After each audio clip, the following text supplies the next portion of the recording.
right, welcome into the Cris Collinsworth Podcast with this unbelievable new desk. Look at that thing. I mean, look at it in the monitor. How sweet is that? We could be like George compared it to the Tim the Toolman Taylor back in the day with Al.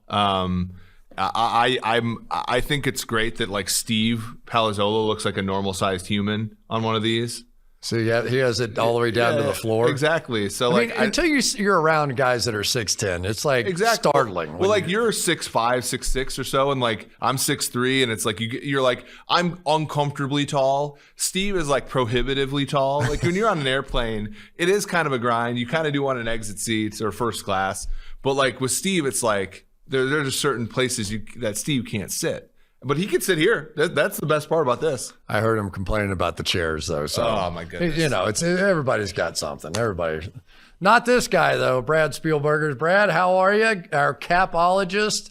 And I understand you're crossing over and doing a little gambling stuff, too. You're becoming a side expert. Is that true? Yeah, you gotta corner every part of the market. I feel as though you learn a lot from football. Gambling. I think gambling on college football, I'm more prepared for the draft than I've ever been because I'm watching fourth quarters of San Diego State and Hawaii at midnight on Saturdays. So that's how you grind the tape right there. Are you divorced yet? Not yet. Pending. How about you, Eric? I worry about you the most. If you're watching the WNBA every single night, I'm like, okay, well, the CFL, yeah. No, I mean, I found a way. Last night, I took my daughter to ballet. That was a lot of fun. There you go. Yeah. You kill two birds there. That was pretty cool, and she's the cutest. When they do ballet. And what happened to the lip? What did you get? Did you get punched? I got hit in the face with a volleyball last week by my daughter. My one daughter plays volleyball, and then it got infected. And so you notice, like, if you watch the live shows last week, they were never panning to me because it was like fresh and worse than it looks now. But we'll survive. We'll make it through. I've had a few fat lips and busted noses in my day. Yeah. I know the look, and I found if you just make up a story. The daughter in the volleyball thing that's legit, but usually it's like I slipped and fell and hit the sink. It's but I would always make up something way better than that. I feel like being like VP of like your company, and if I would like, hey, I got into a fight last week, I feel like that's not good, right? That the truth is better than that. Depends on who you fought. That's true. You might get a promotion out of it. I'm just saying. Brad, you know everything about movement in the NFL, and so we actually had movement this week with like big name dudes. Let's start with Stephon Gilmore going to Carolina. How much was it all injury why he wasn't playing in New England? This is a former defensive player of the year. This is 2 years ago, defensive player of the year at cornerback. He goes to Carolina.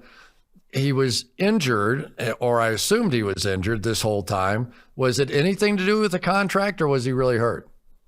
So I think it actually had more to do with the contract than the injury. I do think the injury was legitimate, and he was placed on the PUP list before the season because he wasn't ready to go in week 1. But it sounds like per reports that he is healthy now. It's more about getting into football shape when he arrives in Carolina. But I think it was more the fact that he was unwilling to play on the contract he had left in New England, had a $7 million salary, and that was it for the rest of the year. And he thinks he's one of the best cornerbacks in football and wants a new deal, apparently in the range of $15 million per year. But yeah, it's a lot of movement, a lot of cornerback movement. 5 of the last 7 trades have been for cornerbacks. Yeah, you talked about this on Twitter, which I think is great, and it's a good thing to underscore. When he goes for a 6th-round pick, it's very much the contract is what's being traded, right? It's not because we look at like other trades, like Chris Herndon goes to the Vikings for a 4th-round pick, and you're like, but it's a rookie deal kind of thing. When Gilmore goes to the Carolina Panthers and is able to be had for so cheaply, it's because the contract, and it's because the team that took him on was willing to take on the majority, if not all of it, and therefore they don't have to give that much up in return. It was the same thing with Julio went to the Titans. It was a very similar situation where, they didn't get as much for him as maybe he could have gotten if the Falcons would have taken on everything. That's an interesting wrinkle to it now. And it I think makes, and the work we're doing to update the mock draft simulator, just to sort of give people a little bit of a sneak preview, very much is, the complexity is that, right? Is the contract is being traded and it goes into what the compensation ends up being. Yeah, I mean, 18 teams in the NFL could not afford Stephon Gilmore yesterday. They did not have the cap space to take on his full $5.8 million remaining. So Carolina, who was second in the league in cap space, is able to step up and make that move. And like you said, that's why the compensation is so cheap. It's also because, Carolina now is either going to lose him and just rent him and essentially pay, for 10 games of play, going to pay about $6 million, or they're going to have to extend him. So it's always about contracts as much as, the players themselves. Like we said, Akello Witherspoon and Sidney Jones at cornerback specifically both went for 6th-round picks also, but it's because they're making, near minimum deals. Well, and they're 3-1 and in it. If they're 1-3, who knows if they make this deal or not. The other one, it was Jalen Smith, the former Notre Dame guy who everybody will remember the story. He got hurt in the bowl game for Notre Dame, hurt his knee. Would have been a top 5 pick in the draft, ends up going in the 2nd round, had to sit out his first year with the Dallas Cowboys, came back, was a factor, was a good player. He goes to Green Bay, and a lot of that was salary too, right? Because at some point, if he got hurt, they were on the hook for additional dollars. Is that right? So the injury history is a key here. As you mentioned, coming out of Notre Dame, missed his whole first year. So he had an injury-only guarantee for next season in 2022. And if he were to have gotten hurt this year, Green Bay would have been on the hook Dallas would have been on the hook for about $9 million in salary next year. So apparently they approached him and said, will you remove that injury guarantee from your contract? He said no, and then he ends up, a free agent. Goes to Green Bay, who desperately needs a linebacker up there. So I think it's a good move for them. The other one I was reading about today, and forgive me, I'm doing the Chiefs and Bills this week, so I'm just going to do a little personal homework here. Frank Clark is coming off of, he's got a bad hamstring. He hasn't been able to play. He's got, $20 million a year coming down the pike here. And so at some point, is he in danger? Because if they, at the end of this year, they could get off the hook for $12.9 million, and that's the cap hit. And so all this really comes down to, it's not always how good you are or how valuable you are. It's like replacement costs. Like we talk about it with your stuff. So if you have Michael Dana, who has 3 sacks now in the last 2 games, and he's making $300,000 or some $700,000. He's going to have a high surplus value, right? Like on the field, he may not generate as much value as Frank Clark, but you always have to subtract what it costs, right? And what it costs to acquire. And not only was Clark costly from a dollars and cents standpoint, Clark cost them a 1st and a 2nd round pick in a trade, right? So like gave it up. To me, and that's always the thing. Like, interestingly, we've talked about this a lot, Brad, which is the discussion is almost always, well, they're going for the sure thing. We look at the Rams and we say, oh, they throw their chips in the middle of the table for Jalen Ramsey. They throw their chips in the middle of the table for Matthew Stafford. And we write articles about, oh, they're going after the sure thing, right? Well, sure, of course. When you pay that much for something, you view it as a more sure bet. But every once in a while, a minus 800 bet loses. Right. And that's what Frank Clark is. And that's what the Chiefs are having to deal with, which is that the Chiefs have the highest paid defensive line in the NFL. And they only have 2 players with more than 10 pressures. I mean, that's awful. And that to me, if you're a Kansas City fan, you look and say, oh my goodness, we've made 3 straight AFC title games. You've made those despite the fact that you've struggled allocating resources. Like, imagine if they started to do a good job doing that. Okay, I tell you, the one that you have to wonder about is Chris Jones too. Chris Jones playing on the edge. So we saw it in the first game we did too, but like a lot of teams are just not blocking him and they read him. You're like, okay, we know we can't block this guy, so we're just going to read him. Let's leave him unblocked and read him. Or because he's playing this new position, they'll bring the tight end over, and sometimes they'll cut his legs, and then sometimes they'll fake like they're going to do it and swing him out around and go wide on him. It's like he's learning a whole new position. Not that he didn't ever play out there, but it really brings up a value question in my mind. Like, how many Chris Jones are there? How many Aaron Donalds are there? Or Fletcher Cox in the day? Those disruptors, those push the pocket guys in the middle of the pocket, and the relative value of pass rusher on the end. And he's going to be their best player wherever he lines He's up. had a better pass rushing grade playing defensive end this year than he has playing interior. It hasn't been his pass rush issues. It's been what you've talked about, which is early downs where they've struggled because he doesn't have the muscle memory to play edge, to set an edge the way that even Frank Clark can or even Michael Dana can. And like to your question, like this is what the Chiefs' gamble was. And this is what a lot of teams have to do, especially teams like the Ravens and teams like Cleveland and teams that don't finish in last. Cleveland has, but like teams that don't draft high where you get edge. The Chiefs this year said, okay, we have Derek Nottie on a rookie deal. We have Kylan Saunders on a rookie deal. We got Jaron Reed for like $6 or $7 million. He's been a guy that's gotten 10 plus sacks twice in his career. You can backfill at defensive tackle really cheaply.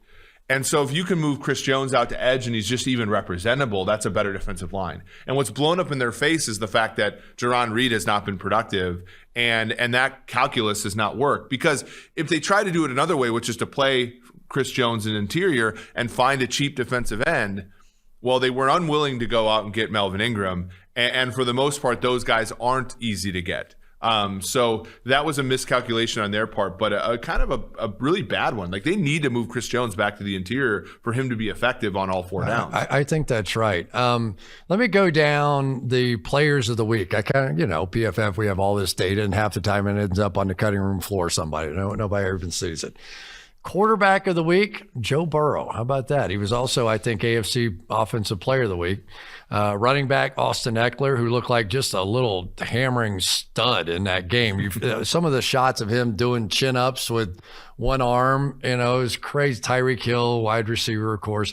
Dalton Schultz with the best tight end grade of the week. Good for him. That one's a little surprise. How about Rashawn Slater coming up and basically allowing just one pressure against Yannick Ngakoue in the game? That's impressive for a rookie. Yeah, that offensive line looks great. No Bulaga the last couple of weeks, and they've still protected Herbert very well. That was something we always worried about because he was so good with the pressured pocket last year. Was that going to regress? Well, he's gotten a lot better from a clean pocket, and they've been able to protect him more, and that offense is one of the scarier ones in the NFL. Zach Martin at guard, just write that one down every week. Jason Kelsey, no stunner there. Jonathan Allen, who honestly, he might get it every single week the way that guy's going. He's been just playing great. Edge defender, Joey Bosa. An every week guy. An angry human being after that game. Tremaine Edmonds had a big game in coverage, came up with an interception and allowed only 4 yards in coverage. So good for him. They really need that if Matt Milano cannot come back and play this week. We'll see with his hamstring. Greedy Williams stepping up, having a big day. And Antoine Winfield in Tampa with an interception and only 5 yards in coverage. So there you go, some of the players of the week that we lay down. So Brad, give me from your point of view, story of the week. What are you working on? What are you focused on? What gets you out of bed in the morning right now? Oh, I don't know about a big project I'm focusing on, but I think you talk about the Chargers, and I think we're trying to determine early in the season if teams are for real or if they've just had an easy schedule so far. And you mentioned Rashawn Slater has the #1 pass blocking grade among all rookie offensive linemen. Asante Samuel has the second best coverage grade amongst all rookie cornerbacks as well. So their first two picks, both slam dunk, home run picks, and I think they are looking like a legitimate contender in the AFC. But yeah, as for what I'm working on these days, it's trade mania, like you mentioned at the top of the show. I think there are more moves coming. I think that there are going to be teams that are pushing their chips in that want to win this year. And we also have a bigger group of bad teams after 4 weeks than we've ever seen. So from 2011 to 2020, full 10-year sample size, after week 4, there have never been more than 7 teams with a point differential worse than -25. We have 8 this year already. So we have 8 teams that are bad. They know they're bad. And I think they should go ahead and start making moves now and getting a jump start on 2022. So what would stun you this year? So the Pittsburgh Steelers, it's like, I don't think it's a stunner to anybody in our building because that was sort of right. I mean, that was sort of preseason, what you thought, but I'm sure it's a stunner inside their building. And Ben Roethlisberger last year, according to PFF, not so great. This year, sort of the same sort of thing. any possibility of something happening there? I mean, you still have Sean Watson out there. We've got, there are different possibilities here, right? Yeah, I would be surprised, no question, even though, like you said, I think we were more expecting of something happening there. Or rather, we were expecting Ben to not be good this year, and he is, bottom of the league in most metrics, not pushing the ball downfield at all.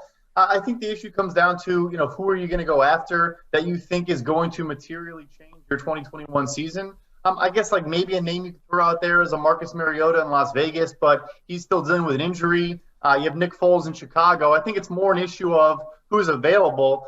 Maybe you make a run at Ryan Fitzpatrick if when he gets healthy, the Washington football team wants to stick with Taylor Heineke. But I think the bigger question mark is it worth doing anything, or should you go the other direction and get a jump start on your future?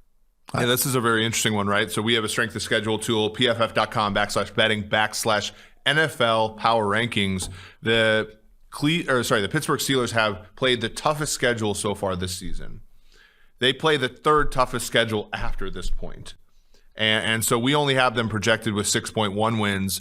I think the interesting thing here is when you're looking at team building, you're an old team, you have an old quarterback, you have a coach does he want to be around for much more of this? Getting Watson in the fold, I don't think is going to be anything. Changing things materially will not necessarily make things better, but tanking is also probably not something that anybody in the building wants to do. They're really in a rough spot in Pittsburgh. Yeah, I think Andy Dalton's going to get traded, and it wouldn't surprise me. I can't imagine once you've made the move, and it sounds like they have, that they're going to play Justin Fields, and you've got a viable backup quarterback. Nick Foles. Yeah, and somebody is going to get hurt, and somebody is going to go, short of the knee injury and whatever's going on with that Andy Dalton, at least could win half the games in Dallas a season ago. Is that team Miami? Is that team Houston? Is that team Washington? Taylor Heineke's been fine. Is that team possibly Indianapolis if Wentz continues to sort of struggle? Because we have Indianapolis with, we have Indianapolis with a 3-1 chance to win their division. It's not a complete long shot. If Wentz can't move around, they have the 30th most difficult schedule moving forward. They have a shot. They're not a terrible team, but if Wentz can't move around, maybe Dalton is preferable there. Where I think he'll end up, and I can't even explain the circumstances. I think he's going to end up back in Dallas. At some point in some way, I could see him, they've got a heck of a team going down there now and a tremendous offense. And at some point, if you're Jerry Jones, are you willing to bet that, okay, I just need a just-in-case plan? And Andy obviously knows the systems, he knows the players, knows the coaches, does all that kind of stuff. And if Dak were to get hurt for 4 games, and you could win 2 of them with Andy Dalton, you survive the season, make the playoffs, and still have a chance to win it all. Whereas I don't know they have that scenario right now. Yeah, and very interestingly, I think you're right. And I think that this is why the most trades have happened, Brad. Correct me if I'm wrong, but a lot of the mistakes that are made in the NFL are trying to win last year's Super Bowl, right? And if you try to if you try to win the 2021 Super Bowl next off season, that's foolhardy because everything changes. We see Washington football team have that problem this year. But trades allow you to win the 2021 Super Bowl in 2021. Right now, Carolina is running on good. They have an easy schedule. They have a quarterback playing okay. Joe Brady's here for at least 1 more year. We don't know after that. So why not buy into it, right? And I think that's a Dalton situation, which you're talking about, which is let's plan ahead for when the inevitable happens, which is something bad happens, And if Dallas does think ahead that way, Dalton goes home. He was TCU player. It makes a lot of sense to me. A lot of great games this week. Let's just go through a few of these things. The rookie quarterbacks. So Jets and Falcons, not much of a game, but the interesting story is Zach Wilson, right? So I think we all watched that tape of him in college and we went, wow, Tony Romo said, I think he's going to be a top 3 quarterback in the league. And it was nothing. It was nothing. We never saw anything. And then we saw the flashes of the arm and the waving Corey Davis down the field. Yeah. And, there was that we saw in college finally. Yeah, I mean, we saw a couple. It led the NFL with 165 passing yards on passes, 20-plus yards downfield. I think the offensive line held up well as well. For the first time all season, they signed Morgan Moses in free agency, traded up in the draft for Elijah Vera Tucker at left guard, and he finally had his best game of the season. But I think the Jets and that Zach Wilson offense, I think, is going to continue to get better. He still makes a couple of those throws every game. He had one down the sideline of Denzel Mims in week 1, I believe. He's had a bunch of those just crazy arm talent, weird off-platform throws, and I think he's limiting the mistakes now too. Yeah, I mean, you look at that game, he had 3 turnover-worthy plays against Tennessee, but he had the 4 big-time throws. He had big-time throws in all the games. It was just like, and we were watching the Jets. I can tell you this much, Chris, every single professional bettor that was betting the Jets week 1, week 2, week 3, and finally week 4, they got all their money back against the Titans. And so we were watching that game, and all the games, and it was like every once in a while he'd escape and make this throw to the sideline, and it's like no other quarterback can make that throw in the league except for maybe Patrick Mahomes and Aaron Rodgers. The problem is every other play, and the reason that a lot of people bet them again this week against Tennessee was because Carolina, great defense, New England, pretty good defense, Denver, great defense. You finally get a Tennessee defense that's not very good. It opened up for him a little bit, and in London on Sunday morning, it's going to be a Falcons defense that is the biggest slump buster I've ever seen in the NFL. So I think we'll get to see more of Zach Wilson and some of the magic he can bring overseas this week. Okay, so let's go on to New England playing at Houston. Obviously, the game not overly interesting. Houston slugged it out a little bit with Buffalo last week in the first half, but in the rain, and there was just no way they were just so bad on offense. But so Mac Jones now, and I get to see him in person, and it was a terrible night as far as the rain. We saw the ball get away from Brady sort of repeatedly during the course of the game.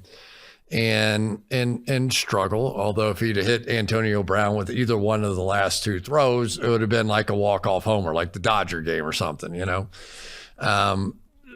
So is Mac making the case?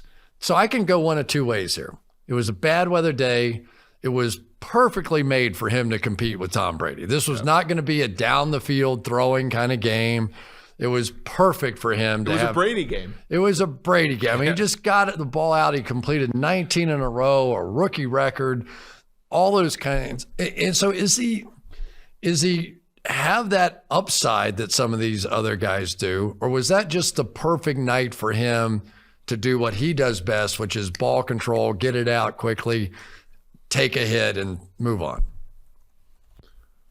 Yeah. Go ahead, Eric. Yeah, I think, when I look at this, I think of he's exactly what we sort of saw, right? Where the floor is going to be tremendously high with him. Like, you're going to get 70% completion. You're going to get, relatively few turnover-worthy plays. The ceiling is just capped off. And I think the ceiling's capped off both by sort of his movement skills in the pocket, but also the receivers that they have. Jacoby Myers is still their best receiver. They worked, Richard Sherman and Carlton Davis and Sean, when they were out there, like they had their way, but it's still capped off by the average depth of target there, which is about 7.7 yards, not that high. But I think like on a rookie deal, you build players around him, right? Gilmore, you don't have his deal on the books anymore. I think you can compete with Mac Jones. I think the thing with him, like you mentioned, the ceiling is particularly low. You look at Mac Jones this season so far on passes, 10-plus yards downfield. His adjusted completion percentage is 42%, which is 31st in the NFL. 7.9 yards per attempt is 28th in the NFL. And yes, he's a rookie, but you mentioned the lack of a deep threat. I mean, in theory, they did sign Nelson Aguilar to a pretty substantial contract. So, whether that was a poor signing and not a good, utilization of a player, or he's just not being targeted correctly, I suppose is a question. But I do agree you can build around him. I think the thing, though, is how good does the team need to be outside of quarterback to compete in an AFC East now that's going to have Josh Allen for the foreseeable future? I think that question is a fair one to ask. The Green Bay Packers coming to Cincinnati, my beloved Cincinnati Bengals. make a 3-1 huge comeback, Bengals. 3-1, huge comeback to beat Jacksonville. And Jair Alexander's hurt, right? Is he playing in this game? Is he not playing in this game? Not certain yet, and apparently he might need surgery that would knock him out for the season if he does get the surgery. Wow. So, and this is a cornerback class that, let's say we're the jury's still out on it, right? Eric Stokes, the rookie, Kevin King. But if they've got Jamar Chase and the offensive player of the year or week in Joe Burrow back there, do the Bengals have a chance to pull this off? It feels like they would. Well, and the betting markets believe they do. It opened around 4. You're already seeing this kind of all the way to 3. So the Bengals, think about this, like how absurd would it have been to think about the Bengals as just a 3-point underdog to the Packers? I don't care where the game's played, but but 3 points, like that doesn't seem like a lot, but people are betting the Bengals, and it's exactly what you said. It's Jamar Chase, but it's also like Tyler Boyd is a fantastic wide receiver, and no one gives him credit. Fantastic. And He's fantastic. No one gives him credit for how like slippery he is and how reliable he is and how much and I wanted to say this previously, but like it also, when we watch all the rookie quarterbacks this year, doesn't it make you appreciate Joe Burrow more? That last season in a division that includes the Ravens, includes Pittsburgh Steelers, includes the Cleveland Browns, he looked like an NFL quarterback every single game. And now he comes into year 2 and he's just improving. And to me, given like we've all been sort of like stunted by the Herberts and the Mahomeses and all that kind of the world. And it's like, no, a young quarterback should struggle. And Joe Burrow hasn't really struggled. And in fact, last week he had to take this team back and he used all the weapons. And I think they're going to do it again. And Joe Mixon possibly being out in this game means it's going to be less early down runs and more Joe Burrow, which I think is good for the Cincinnati Bengals. It's like Justin Herbert. Everybody just assumed that Joe Burrow would take a step back, mostly because of the injury, but year 2 and, all that. But maybe they're going to be better. I mean, it's possible they're going to be better. And Brad, that's a scary thought. If those young guys that were drafted that high and instead of that second-year regression, they're better. It's possible. Yeah, no, 100%. And I think there's still room for that offensive line to grow. I think you look at back-to-back weeks, the reason the offense looked awful against Chicago, I wouldn't point to the secondary and say, Jamar Chase or whoever was dealing with a tough matchup. I would say in the trenches, the Bears just dominated Cincinnati up front, but Green Bay is not going to do that. They're not a good pass rush unit. Zadarius Smith is out with an injury. So if Joe Burrow has time against a Green Bay Packers defense that is missing Jair Alexander, I don't see why he can't put up big numbers again. Denver taking on Pittsburgh, and I think you probably traditionally would have gone, all right, Denver's 1-3 and the Steelers are 3-1 coming in. It's just the opposite of that. But the Broncos, the first 3 games against 0-9 opponents at the time, right? So we've got all that. Drew Lock maybe has to play for your guy, Teddy Bridgewater. Yeah, maybe. I mean, looked really rough last week. One of the things to monitor is how good this pass rush is going to be with TJ Watt. Are we sure if he's going to play yet, Brad? Oh, say it again, TJ Watt? Yeah. So is TJ Watt playing or not playing in this game is a humongous thing, right? Because when you look at Denver's offense, like we saw it topple over a little bit last week without Judy, without KJ Hamler, without having those weapons, and obviously lose Bridgewater. But the thing was, the die was cast before Bridgewater got injured, right? You come into the Steelers, who are still pretty good in the secondary, with or without Watt, I think is a humongous difference here. And it looks like Watt's timetable is still a little bit longer than this game. So maybe Denver gets a break. But to me, I think like the most interesting part of this game is how low the total is going to be. I mean, I believe we're getting a total in the 30s in this game, 39.5, which this is like when you played, Chris. As a Bengals-Browns Slug game. it out, baby. Let's hand it off to Pete Johnson and get run over trying to block for his big Exactly. ass. Like 39.5 just seems like a throwback here. Well, that's me. You put me at wide receiver. Going to keep that point total down. The Philadelphia Eagles at Carolina. All right. Philadelphia and Nick Sirianni, this offense looked really good. Now, they're playing Kansas City, but they have Jalen Hurts, who can do some of the same read option stuff that the Kansas City Chiefs were doing on the other side. He's a great runner. He's a power weight lifter. He understands the option game to be able to do that with an offensive line that was utterly destroyed a week ago, that just had nobody healthy basically up front.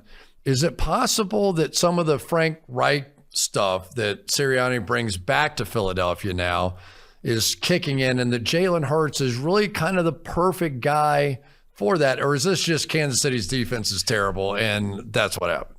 I think Kansas City's defense is finding their legs, and that was a big part of it. Now, was it you, Brad, that put in one of our chats that Devontae Smith has the most caught air yards in the NFL? Was that? I don't think I put it in there, but I know what you're talking about. Yeah. Like Devontae Smith is playing fantastic. He's really good. Yeah, and you put him with Reagor. Reagor may not live up to his draft status, but he's good. Both tight ends, I think this is more of a Kansas City thing, but both tight ends played really well Sunday.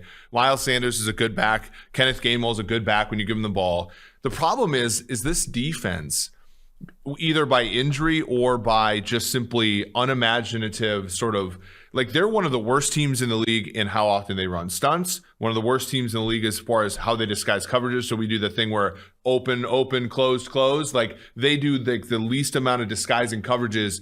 They don't blitz very much. They don't do a lot of things that pressure an offense. And I'm thinking, like, in this particular matchup, you're facing Joe Brady's Panthers, right? With Sam Darnold, who, other than a quarter this year, has played fantastic, right? That's where I see this being an issue, where Panthers defense is more than, better than Kansas City. Their offense is going to be able to take advantage of the Eagles defensively. Can the Philly keep this close? Or does it look kind of like that Dallas game on Monday Night Football? A good matchup on the back end too. DJ Moore, who people struggle to try and tackle that sucker when he gets the ball in his hand, and Darius Slay, who's really played well. When you think about one of the things we've learned as part of PFF, the worldview we have is, like, separation matters the most, right?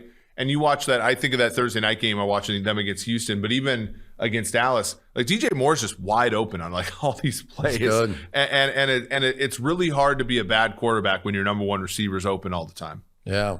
Tennessee Titans, was that just the two receivers being gone, or should we be concerned here, Brad? What do you think?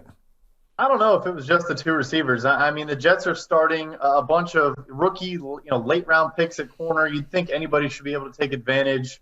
I don't know why Anthony Firkser at tight end in Tennessee hasn't really done much at all so far this year. I think Todd Downing at offensive coordinator is a notable difference, notable change. They're running less play action, doing a lot of things differently. And I think they're just not as good of a football team, frankly. We have the whole thing now. They're playing Jacksonville, who comes off a devastating loss, a tough week for their coach. And what? I mean, this is a hard spot here. Yeah, it is very much a hard spot. They are favored by, 4, 3.5. It was at some point. Seems short. But when you don't have weapons, like, I was talking this over with George on the podcast, on the PFF forecast. It's like we were trying to talk through the over in the Jets-Falcons game, and it's like, yeah, but there's only so much bad defense can do for an offense, right? You still got to be able to block and catch and run the ball. And that's kind of what I see here, where, Tennessee can certainly run the football on the Jags, but are they going to be able to complete enough passes to really extend here? The total in this game is 48.5. The Jaguars are pretty bad defensively, but I do think under here is a good bet. Trevor Lawrence looked good, I think, but so much of what he was doing right, it was his running really made a difference. If he'd had one more good run and scored on that final touchdown, make it 21-0, that Jacksonville's got their first win. And we saw that in the 2019 college football playoff, right, where he, like, when they were behind, it was 16-0 to Ohio State. He broke that game open by running for 60 yards for a touchdown. Like, he's got that in him. He's a tough kid, and he probably has to run that much to make this Jags offense effective. Do we have a really cool matchup in the Browns and Chargers game with Myles Garrett and Rashawn Slater? Now, Rashawn Slater, I just told you he was the tackle of the week. And he's been just really, really good. But Myles Garrett is really, really gooder, right? I mean, that sucker can play now. Yeah, that's got to be the welcome to the NFL moment for Rashawn Slater. There is Myles Garrett coming to town, coming off 4.5 sacks against Chicago. I mean, he's on a different level when he's on, and he's on right now.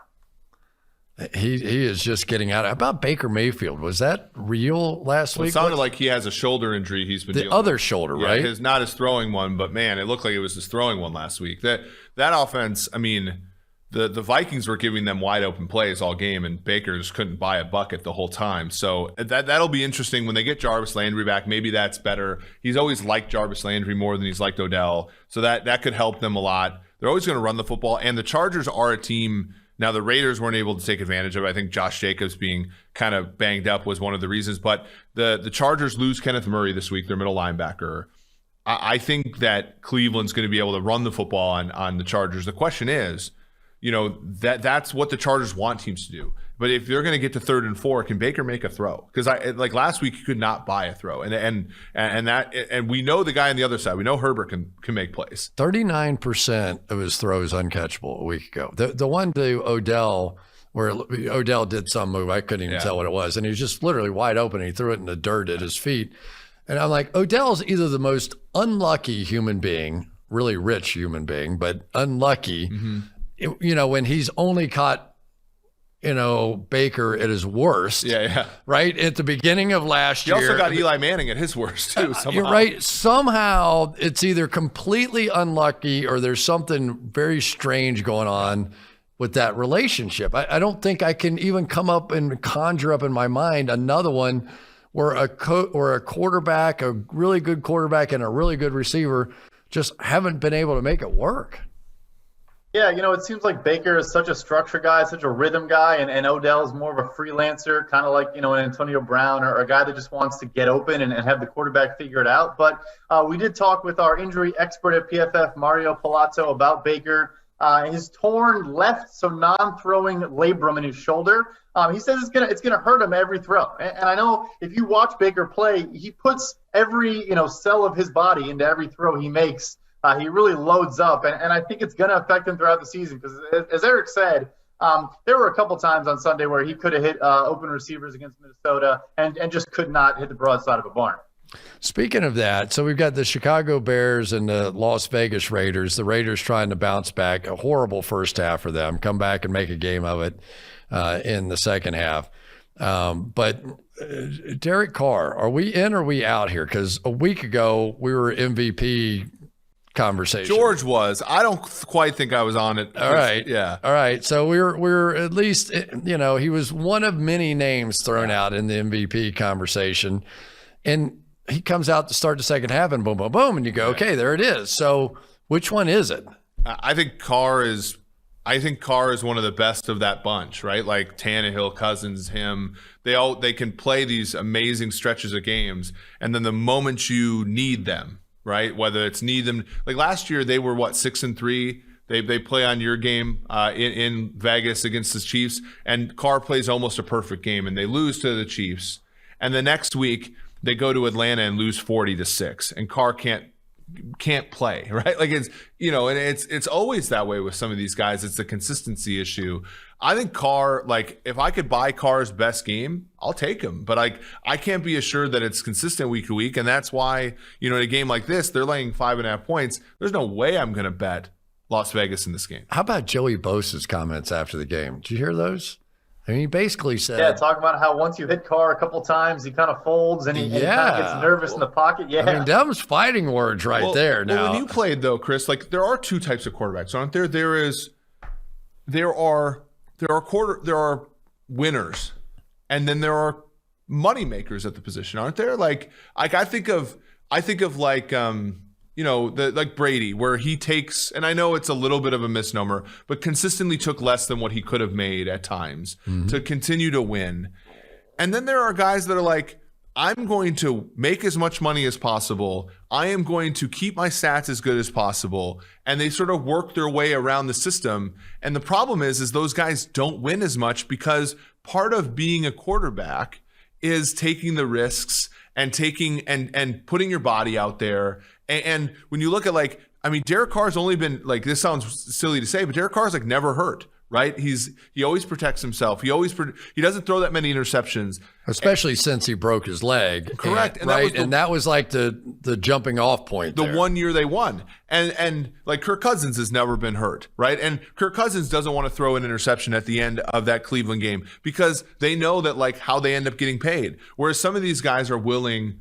Like Zach Wilson at the beginning of the season said, look, I'm going to throw interceptions because that's the price to pay to have efficient and explosive offense.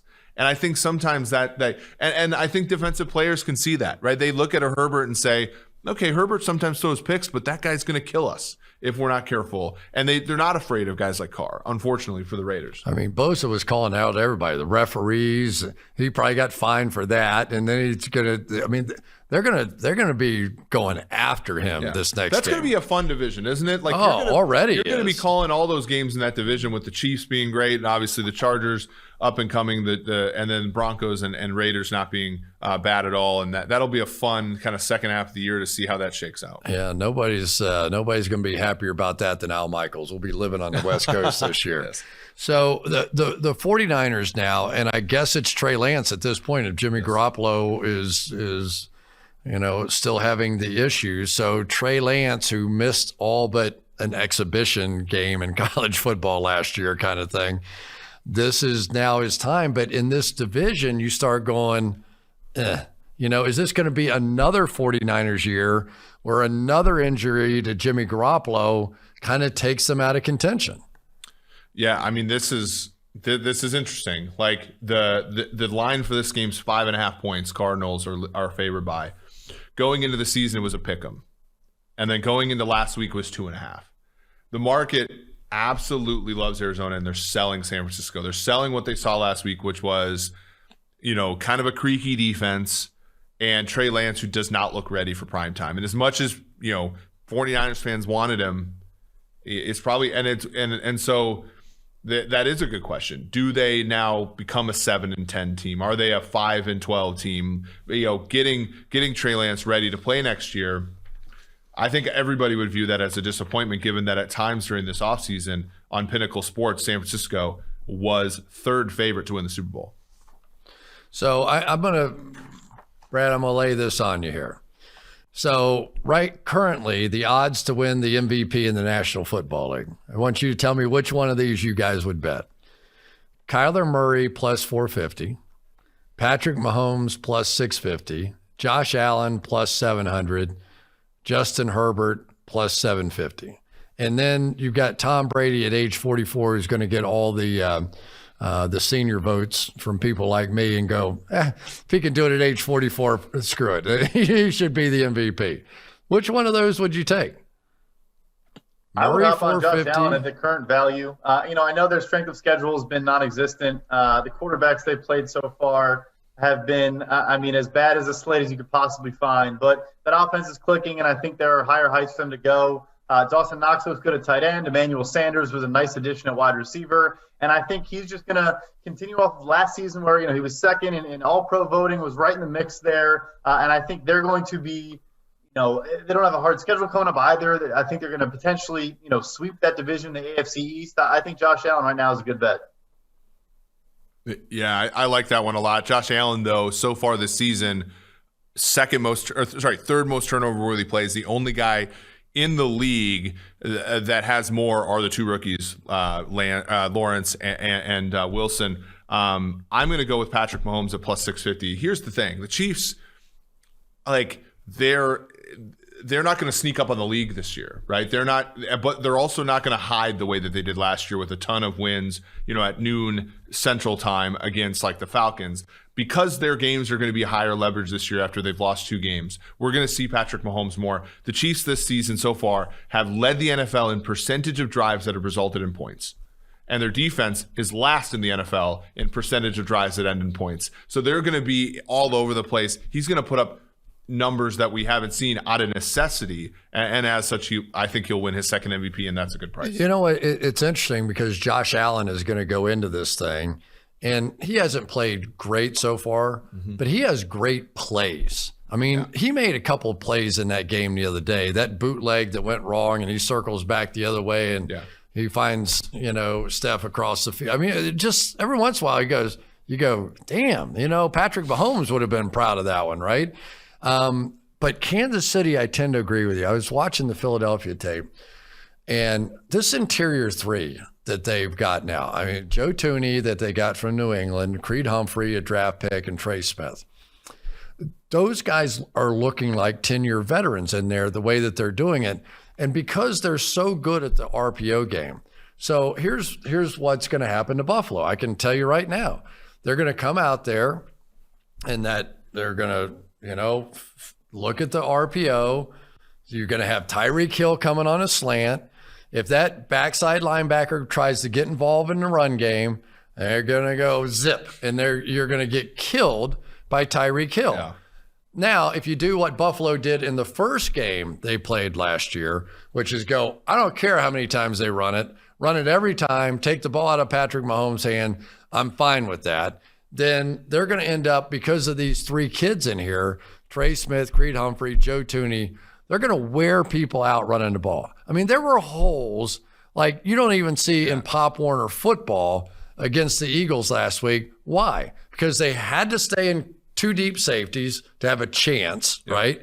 Their backside linebacker is out of it. So you've got two cornerbacks, two safeties, and a backside. You got 5 players who can no longer have any chance whatsoever to make a tackle in the run game. 7 on 5 or 7 on 6. You absolutely are. Because your quarterback, they're so afraid on the backside of the play to chase anything because he's so good.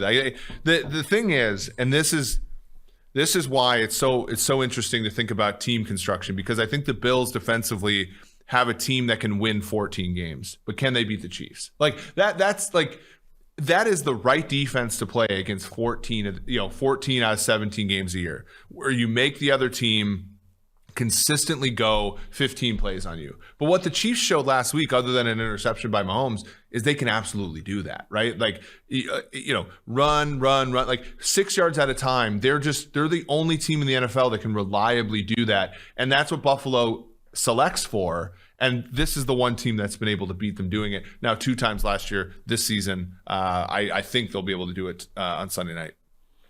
It's going to be interesting. But as far as a team that I can almost guarantee you their offense is going to never go, it's literally impossible short of Mahomes, Kelsey, Hill, one of those guys just not being around for the long haul. And now you add Josh Gordon. So Josh Gordon's going to add a little bit of the Sammy Watkins character, right?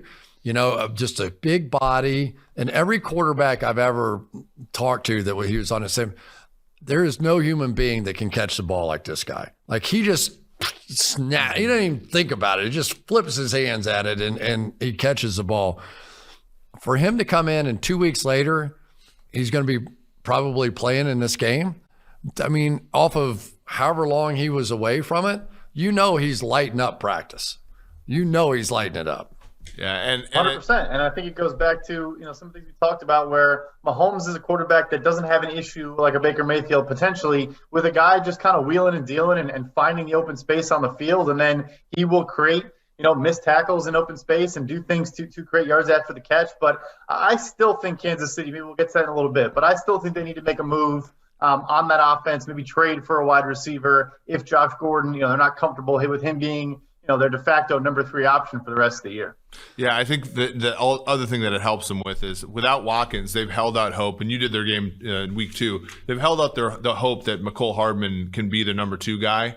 And I think what this does is get rid of all those pretexts, allow him to be kind of that, D'Anthony Thomas, Tyreek Hill as a rookie kind of guy, as opposed to a number 2 guy, which has, I think, actively hurt that team.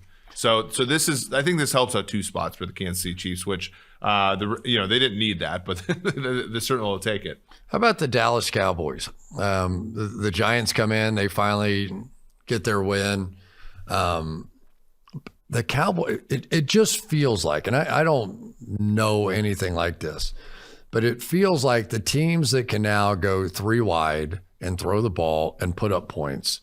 If you're gonna pick a Super Bowl team, you're taking somebody that has a player at quarterback, has 3 wides, and we're not even talking about, I mean, Kansas City's defense had a lot of injuries. They really couldn't be struggling more than what they are at this point.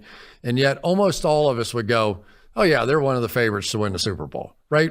Back in the day, you would never pick a team like that. Defense wins championships, but is the game so different now with the RPOs and the ability to do what these quarterbacks can do that it just doesn't matter. Like, okay, yeah, I mean, for the Buffalo Bills, how would you play Kansas City? And I think Dallas has that same sort of feel to them right now that almost no matter what you do, and Zeke goes off last week. Yeah, I mean, I'll pitch this to Brad here, but like the cool thing about Dallas is, and we see it with Kansas City too, is once you start paying that quarterback that kind of money, right? That's what we used to talk about with him. If you can take rookie deal wide receivers and make them into stars, then the math sort of evens out, right? And you get the war per dollar starts to work. And I think what's great about Dallas is they made this bet on Prescott. But what they really did is they made this bet on Prescott, Gallup, and CeeDee Lamb being worth it. And they've gotten surplus value from that, Brad. 100%. I think the interesting thing there, too, is, CeeDee Lamb, when he fell to them, they said they had no faith that was going to happen. They were thinking defense, and ultimately they said, let's just take the best player available. Let's take CeeDee Lamb. What that does is, since that pick, they've had 9 other picks in the top 125. They've used every single one on defense.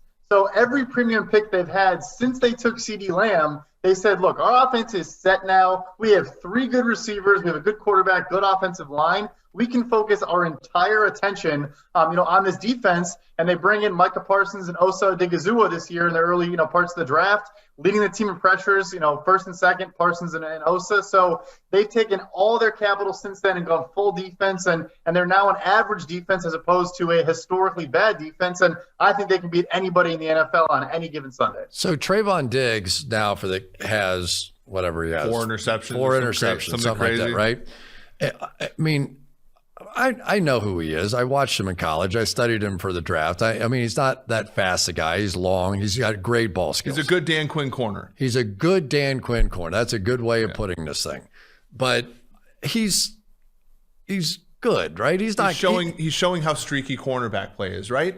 Like we saw, like our grades say this, all statistics say this. Last year, we were all ready to write him off. Remember how bad he looked against Seattle on that 3 o'clock game? And, there was the game that in your game against Philly where he was actually getting interceptions, but it was because he was getting burnt so bad and Ben DiNucci was throwing the ball so out of whack that he was somehow in position to make an interception. And now you see, and like that's also a good thing for like guys like Jeff Okudah or guys like CJ Henderson who are getting traded and kind of maneuvering around. It's like, don't write off cornerbacks early on. And to Brad's point, draft them and then try to put enough pieces into place where when you get a good coordinator, when you get a good offense on the other side of the ball, your defense can be 16th in the NFL. And that's generally good enough, especially when you sprinkle in turnovers and good luck. But the whole thing with the Cowboys, get back Tyron Smith at left tackle, you get back Zach Martin, who's been playing off the charts.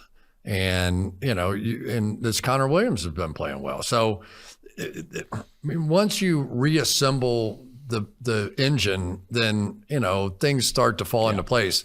The interesting one for me now is with the Giants. This is decision time for Daniel Jones, is it not? I mean, this is the year they've got to make up their mind and pay him, don't pay him, right? I mean, I think. Yep, after this season, whoever that person may be, has to make that decision, yeah. Yeah, whoever it may be. But he's played much better than he has, right? I mean, you can make a case now that we should definitely – I mean, it's got to make people crazy in New York because you're probably going to have to pay him a minimum of $35 million. Something like that. Are you ready to do that? No. I mean, and I know this is unpopular, and I know you err on the side of the no at quarterback. You just like – This is a good team. And like, I think Andrew Thomas is going to end up being pretty good. Matt Parrott's going to end up pretty good. The defense, you have James Bradbury getting interceptions. You have, Jabril Peppers. You have Xavier McKinney. You have a lot of good football players. Kadarius Toney looked like Kadarius Toney finally after all these Ojulari looks like a good edge player for them. Leonard Williams is great. And the problem is you have to either make the choice. You can have all of them or you can have Daniel Jones. And I think when you put it like that, Brad, I'd rather go back in the draft. Yeah, I mean, the thing is they basically had their rookie contract window this offseason. I mean, $21 million per year to Leonard Williams, $18 million per year to Kenny Golladay. All these huge deals come in. It's not like you can then now add in the $35 to $40 million for Daniel Jones. And look, I mean, I know he's coming off a big win. He looked good against New Orleans, but their next 6 games they have Cowboys, Rams, Panthers, Chiefs, Raiders, Bucks. So, we'll revisit this conversation of should you pay Daniel Jones when the Giants are, 2-9. Maybe we'll circle back on, our thoughts on this. The 5 hardest schedules in the NFL left: Washington football team, Cincinnati Bengals, Pittsburgh Steelers, Chicago Bears, New York Giants. So that those matter, right? Like that matters moving forward when you project teams forward. Also Green Bay, Las Vegas Raiders too after that. You guys are like such buzzkill guys. Like you suck the life out of any hope that these Giants fans have. Well, here, let me add some hope. The easiest schedules going forward: Tennessee, Miami, Indianapolis, New York Jets, and Philadelphia Eagles. So maybe those teams will be better than we think. Unbelievable. You guys are the best, man. Thank you very much. It's I love doing this. I call this PE because everything else in my life is like work, and this is like a break. I get to go figure out the rest of the league for 1 hour a week. This is you guys are filling in the gaps for me. So I appreciate it. Thank you very much, and we'll see you guys next time around.